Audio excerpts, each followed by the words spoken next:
I'm that girl who loves to use her free will and get stuff done. And that is including contacting my teams, my master guide, my collectives, whatever the labels you want to name them as. I go within and I channel information and be able to use my free will to ask for questions to be able to get the answers. So I have this plan today to share with you one of my processes for doing that, and for you to see me actually channeling, because I have a query for them. I go to church on Sundays, which is a group meeting at someone's home, and it is a community with unity in a spiritual aspect. So we call it church because it was a group of people who were going to a spiritualist church, but because of their choices with the inoculations, they are no longer allowed to be in that environment anymore on that property. Now, isn't it interesting how we all have choices and we all choose to do certain things, and we need to be able to respect other people's choices? And it's very interesting how there's many parts of society that are choosing to segregate people from others for their choices. It is astonishing, considering we should have learned from this a very long time ago, and yet so many people are still not seeing the correlations between many times in history to right now. And I think all of the people who are trying to hold up these mandates and to enforce these mandates, especially in my country of New Zealand, I feel like they've always been given opportunities to see the impacts that they are doing to others with using their choices to discriminate. It is a very hot topic, and I don't want anyone to feel that I am judging them for any of their personal choices when it comes to their bodies, because I understand that many people have been forced to or trusted to get certain things done for their bodies, and that is okay. We've asked many times about what is going on there with the bodies and with those inoculations. Many people have been very worried because it means their jobs, and they will lose their jobs if they don't follow the rules and follow the mandates. And so this has been a common question in many sessions. And of course, the subconscious always says that the impacts and the exit points that will occur from the inoculations are all purposeful, all soul contracted. And while we have to accept all life contracts and how it all unfolds for them, trusting their teams know exactly what they needed to learn in this lifetime, and know that these people may or may not be on path or purpose, or this is perfect. They've done everything they needed to complete this lifetime. So it's very hard for people not to dip into fear when they see their loved ones taking these choices. And then there are other people who have awoken after the fact of having these choices in their bodies and starting to think, what on earth did I do? I had no clue. Or I had a clue. I was told, but I ignored the advice. And so what that looks like now is them having reactions. And they're not comfortable with it because they didn't think that there was going to be any side effects, because they weren't hearing that on the news. And so what I'm trying to get to today is, in one of the meetings that I was attending at our church service, there was a woman that was sharing after her second one, or maybe it was her first one, I can't recall. She was saying that she had intensive brain fog and she felt very disconnected from her teams. This was interesting. I haven't heard that directly before from someone face to face, because I'm just starting to reach out and actually find physical community. And it was an instant thing. I asked my teams one day, I need a community. And the next day, I saw, I didn't realize that was the opportunity to have that connection, but I saw a post on Facebook and I responded back to it. But it wasn't about a community meeting. It was someone trying to offer support and encouragement for anyone who was feeling impacted by the mandates. And I I didn't feel like I'm impacted by the mandates at all, but I wanted to acknowledge someone's good, hard, honest, kind efforts to reach out to her community, which is also my community. And instead of me saying, yeah, I need help from you, because I really can do all of the help for myself, because I've got my teams, I know what the purpose of 3D lives are, is overcoming all of the emotions and not playing in the density pit, because it's like a quick sand pit, isn't it really? So trying to find my joy and inner peace, and it can, be a smorgasbord in one day. So instead of me saying, yeah, I definitely need help from her, which I could have, and she would have lovingly supported me through it. Instead of doing that, because that's not what I really needed, I actually just wanted to acknowledge her and thank her, because I thought that was a really kind, compassionate thing that she's doing. And we often see really kind, compassionate things that people are doing online, and we just think, that's nice, scroll, scroll, scroll. We need to sort of stop and acknowledge those people who are being brave and maybe reaching out, maybe for the first time themselves. Maybe they actually need help, but they're offering help to others. Offering help to others, hoping that they will find their community as well and have that support. So whatever you're seeing online, especially when it comes to the comments, we've heard in sessions, it really has two motives. You're either seeking love or sending love. And so even a troll on their best troll days are truly getting attention because they're hurting. So they're wanting to either hurt people to make them feel the same way, which ultimately, when you wind back all of the purposes and reasons why they are trolls, they're just seeking love. And so we can love a troll.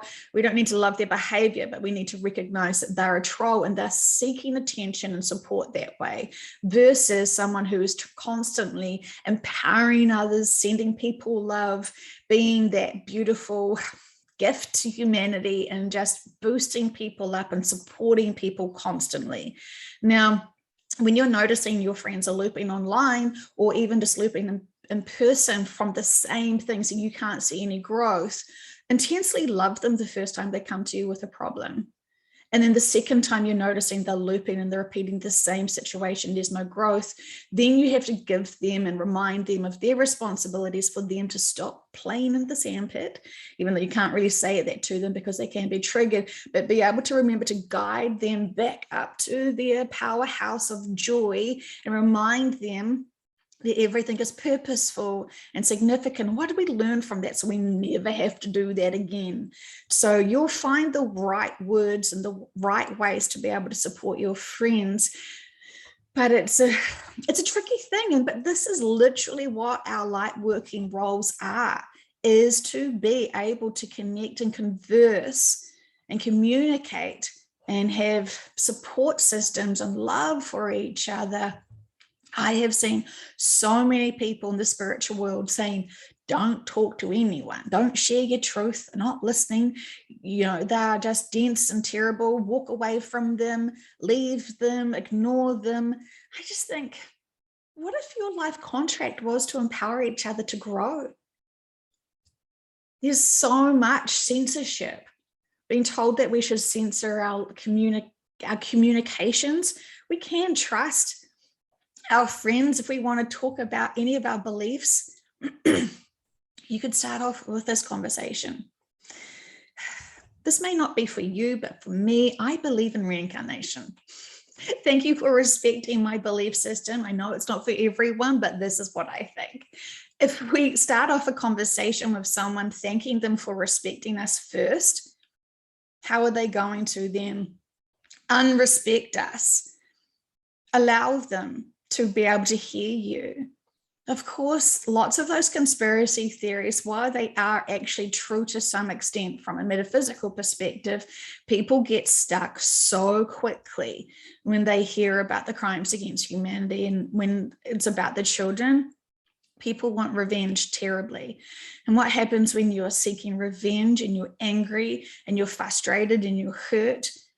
While all those emotions are very valid, you cannot stay in that density, because it does impact you in a really negative way. So trusting life contracts with those children, trusting the purpose of why those events had to happen for the grand awakening, to be able to make people realize what on earth is going on and why we have been distracted from much of the truth of things that are actually occurring and who's controlling the situations in a third dimensional reality, because they're not controlling things from the higher perspectives. Our teams are watching them like hawks, I want to say. See, drinking my joy. Okay. Sorry. So I did want to, I wanted to be able to share with you what I was thinking and feeling this morning, because getting back to the brain fog. Now, my question to my team is, if I call you in and ask for all the support from the collectives, will there be mass healing for people who have got the brain fog, and that they need to be released from it to be able to have that connection with their teams? Part of me is thinking, well, their teams should have been able to support them anyway. If this was just whatever was impacting them, they should be able to heal them from that, because it doesn't serve them. And if it's impacting them and taking them offline, so, you know, for me, I'm trying to emotionally think about the best way forward. And of course, I'm overthinking it, because I trust that as soon as I connect in, they're going to tell me exactly what we can do and why. I know that many people have to overcome certain things for those lessons. And I'm just wondering, I mean, obviously, I cannot use my free will to ask for support and healing from the collectives, and for everyone to be healed if there is a life contract or a life lesson there. So I cannot take away anyone's opportunity to have lessons and learn and grow when they want to do it themselves. And so I can't do their inner work for them as much as I could. It would be fantastic. But people are here in the physical to have these physical experiences, to physically overcome them in their mental mindsets and be able to achieve and return back to the power of love and the connection of source and their teams and all that fantastic stuff. So, I know I'm over worrying about it, but it's not a worry. It is, I'm wanting you to see me in my process of, yes, we can ask for healing, and I trust that it's all very purposeful, what is occurring, but I want to see if there is anyone that we can help release the fog from. And part of me is wondering, how are they going to use their experience and what they've learned from once the fog has been released from them? Will they just think, oh, well, that kind of sucked, moving on with my day and being normal and having my routine and not thinking anything of it? Or are they going to do something else? Are they going to realize there is something that wasn't right there, and they will want to start doing research, and that research may be part of their awakening? So everyone who is blindly not wanting to see what is happening and other agendas, they're having personal impacts on themselves one way or another, for them to stop and realize this is undeniable and I don't like it.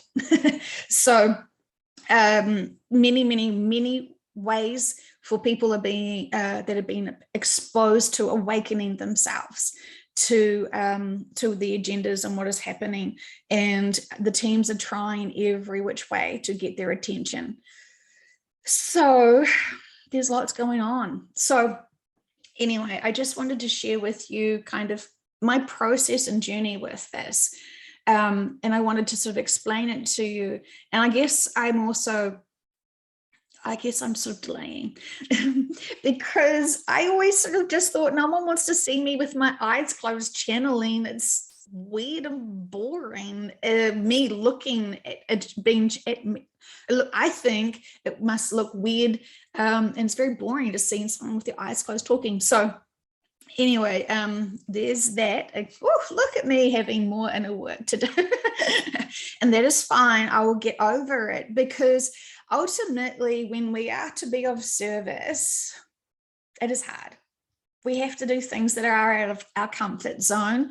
And, I've got a whole list of things that I've discovered that I need to be doing this from this week, which is visually looking at people in their eyes at the supermarkets and trying to not hide from the world and try to just acknowledge, I'm here, living my best life, the best I can. I'm not wanting to be part of the problem for our collectives by holding on to density, which would then mean I wouldn't be able to hold the frequency of high frequency vibrations that they need me to and want me to. And I want to be part of the solution too, which is raising my own personal frequency so I can be able to be of service and not panic more. And there is truly nothing for me to be afraid of looking at someone at all. But there has been this resistance.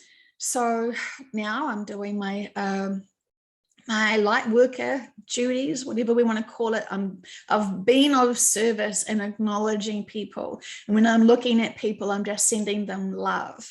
And I'm not that weird girl that's like, yeah, check you out. I'm not a stalker. I promise people. I am trying to just be polite with my gaze and acknowledge them. And that is something that the teams are saying many people are missing, is acknowledgement of others. And they need to recognize, especially for me who is maskless, I'm still human. I'm still a person. I'm just still normal, and I'm not a threat to them. And I never would be.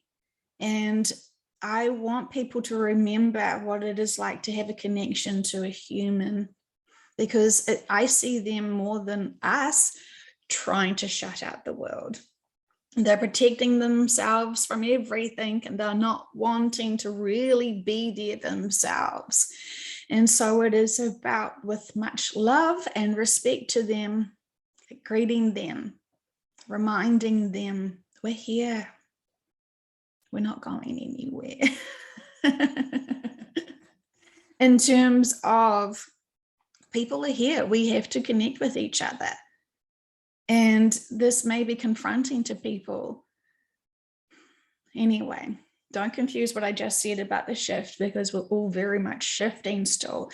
But it is about us reaching those people that are holding on to that density and refusing to grow. This is why there has been all of these delays, because people have been unreachable, because everyone doesn't want to touch the prickly cactuses or deal with them because they're prickly. So that's our role, people. And that's what we are here to do and to support people with. We can all look at each other with love. And you can tell when you're looking and judging someone. And so we must be able to use our true love and connection and respect, remembering we were there once ourselves. We were blindly following, trusting what we were told by the professionals and all of the industries that claim that they know best. But in our hearts and with our intuition, we knew something else was going on there. So, oh, look at me delaying again. Okay, so I'll get serious.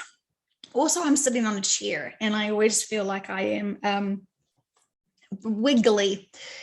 So there's that. So I'm delaying again. Okay, so I'm just going to connect in with my teams, because they know, and you know, because you've listened to me, that I want to be able to do healing for those who have brain fog. I can't even say it properly. Brain fog. Okay. Yes, we are here, we are here, we are here. And we want to make a joke straight away with the vehicle and say, she never brushes her hair for us. And the vehicle is saying, well, yes, well, you can't see me in that physical reality. So we like to play jokes with her and poke at her to make it fun, because gosh, she takes life so seriously and she puts so much weight on her shoulders. And yes, we are very much aware of the density and the fog and the discombobulation that people are experiencing in their brains from the inoculations. We are saying that the inoculations have been pulling out density from their brain matter, which could look in your terminology as heavy metals, aspects of heavy metals. And so when you have heavy metal aspects in different locations of the brains, they are misfiring, and there is an electrical storm, shall we say, for dramatics happening in the brain, which is not making that clarity. And so it is purposeful.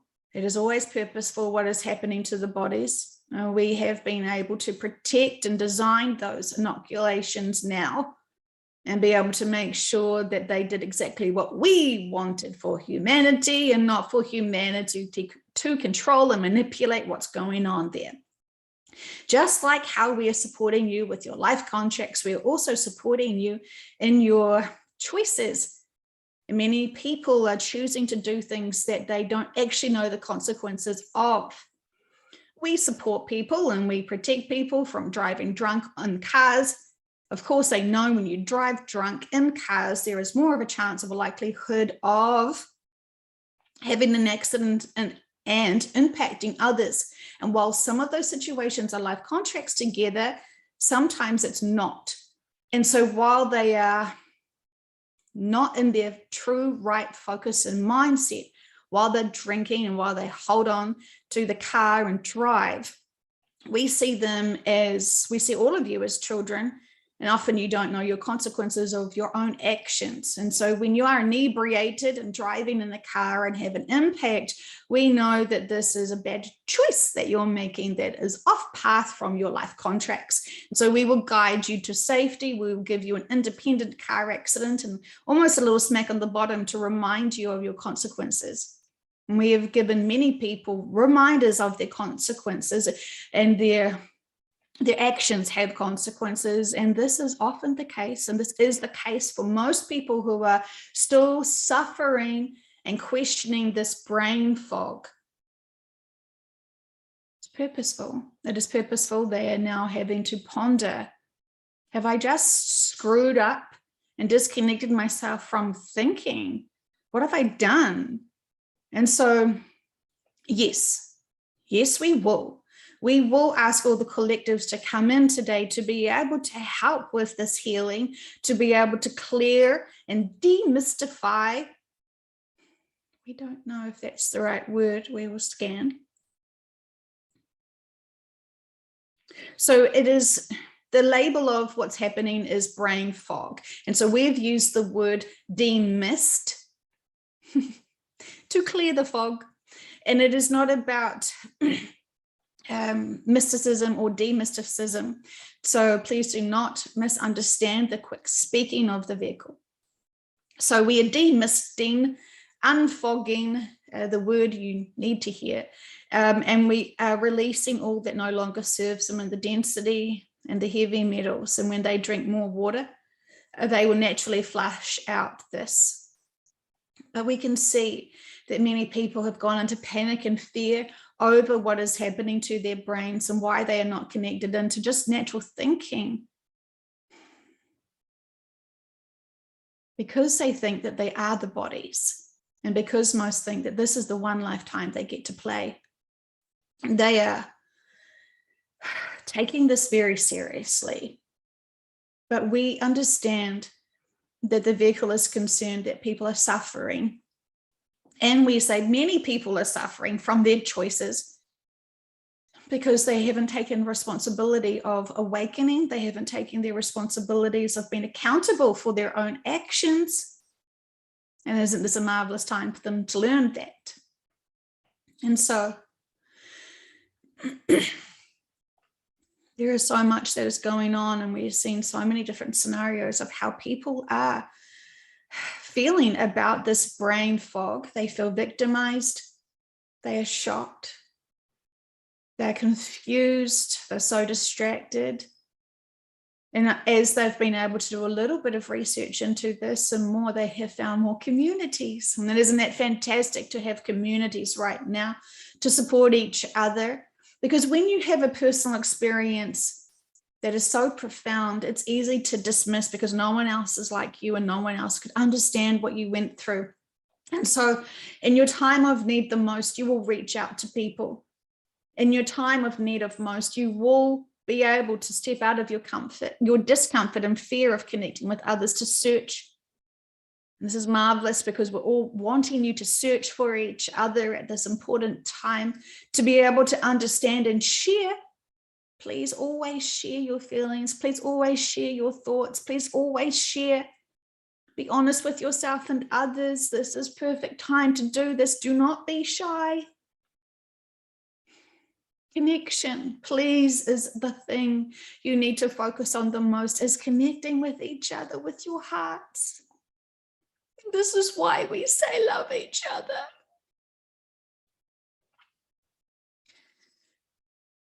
This is why we say love each other. Because there are so many that are disconnected, lost and alone. And so all they can focus on is being alone and lost and in fear. And we can't reach them because they are so dense with their fear. They have no hope because they can't physically see anyone in their lives. They can't physically feel anyone in their lives. And those are the people that go to the supermarkets and feel alone and invisible. And when they start noticing that more and more people are engaging with your eyes and sending love, that gives them that seed of hope. That gives them that seed of being valuable. Can you not see this?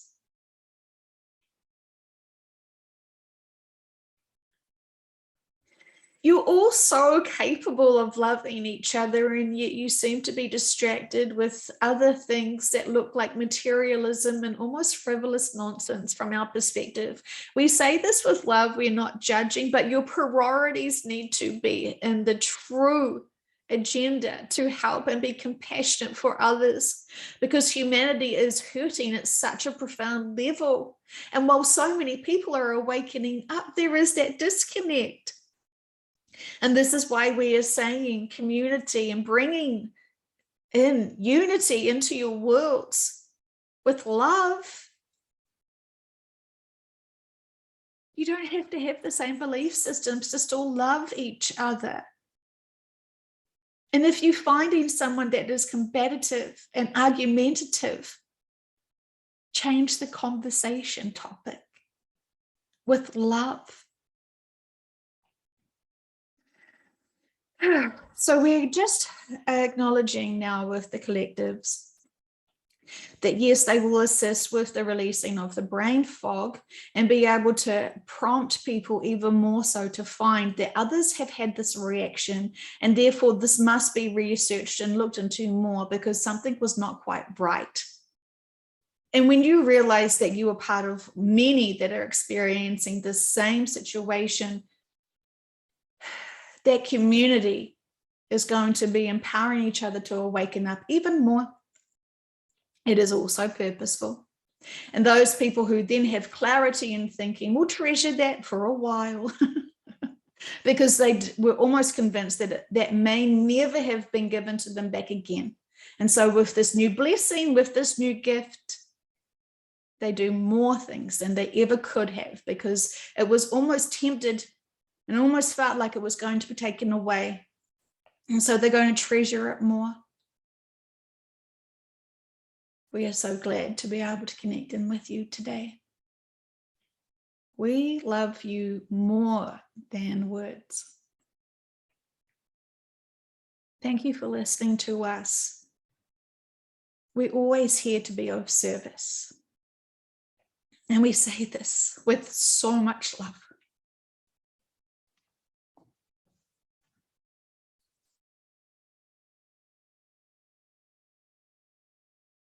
So their love does make me cry. And being human, it looks really snotty and gross. So pardon me.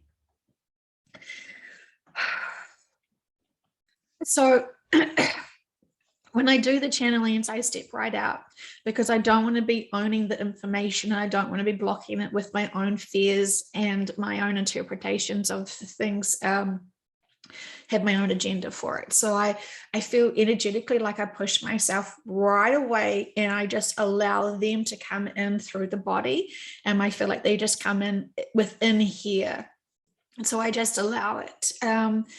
Yes, they do like to make fun of me, and that is fine, because I do recognize that I do take things a lot seriously, because I want to be of service, and I know that there is a balance between empowering people and then like enforcing people to do things. And I know that I'm very motivated and driven, because what is the most valuable thing for me ever is my inner peace and my bigger perspective and my bigger mindset, because this has truly been my life-saving approach, because I don't know what I would be doing now if I hadn't awoken to the truths and understand things from the higher metaphysical perspective.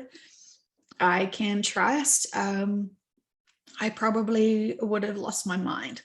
I probably would have been so in fear and so overwhelmed. I would have been hysterical and maybe even like arrested or something, because I would have just reacted so much in terror and fear. I would have been a social menace. And just because I just know who I was and how much fear I would hold on to for future worries. So I'm so grateful for my bigger perspective, and I'm so grateful to our teams and collectives for being able to give us that bigger perspective and understanding of what is going on. So because I pushed myself right out of the channeling, I will need to listen back to the session again to be able to hear all of their information. But I did get a great sense that, of course, it's all purposeful, why they needed to have this brain fog, and they will be using it for the best that they can to be, when they are cleared from it, they will be using it as an advantage point now to make communities, which makes total sense now that they say it, and then to be able to treasure their thought processes and their minds and their clarity, because often when we have things always, we take it for granted. It's just, you know, human nature, isn't it? So when we suddenly, it looks like something's going to be taken away from us, I mean, we know what our habits are like. Suddenly, if something's rare, we desperately want it. And when everyone gets this clarity back, they're going to be using it for the best that they can, the best ways that they can, we can hope. And that's what their collectives are saying. So, okay, well, I hope you have a fantastic day, and I hope this was helpful for you to understand things and to be able to trust all is well. However, everyone is experiencing these crazy, fantastic, amazing days of lessons and experiences and growth for their souls. We can trust that their teams are doing the best that they can, and we can use our free will all the time to be able to ask for more support and help. And sometimes we forget we are the support and the help and the 3D. So if we can do the best we can for our own individual being of service, then we know that that's going to help the collective so much more. So please try to be active with each other and love each other. My goodness, that brought tears. They said that it's so easy, because from their perspective, love is so easy. It doesn't cost anything, and it's a choice. Do we choose to love people or resist them and judge them or be afraid of them or whatever else? This is a great time and opportunity for us to look at what is stopping us from profoundly loving each other. Sometimes it could be because we haven't profoundly loved ourselves fully yet. Sounds like great inner work and homework for us. So sending you much love. Please, please, please have a fantastic day.